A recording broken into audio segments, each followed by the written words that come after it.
ایک قاضی نے اپنے شاگردوں کا امتحان لینے کے لیے ان کے سامنے ایک مقدمہ رکھا اور تمام شاگردوں کو اپنی اپنی رائے لکھنے کو کہا۔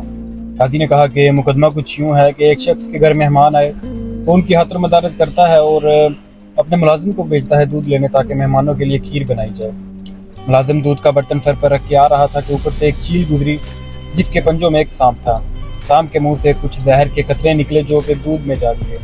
اب جب مہمانوں نے کھیر کھائی تو سب کے سب ہلاک ہو گئے۔ اب تمام مہمانوں کی ہلاکت کا قصوروار کون ہے؟ تو پہلے شاگرد نے لکھا کہ یہ غلطی ملازم کی ہے، اسے برتن ڈانپنا چاہیے تھا، لہذا مہمانوں کا قتل ملازم کے ذمہ ہے، اسے سزا دی جائے گی۔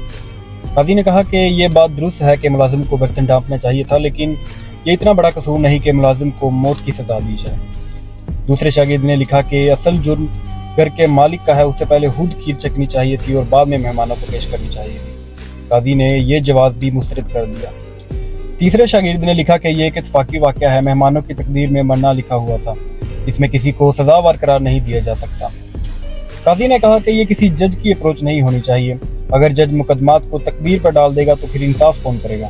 اور چوتھے شاگرد نے کہا کہ سب سے پہلا سوال یہ ہے کہ یہ سارا منظر دیکھا کس نے چیل کے پنجوں میں سانپ دیکھا اور سانپ کے منہ سے زہر نکلتا دیکھا۔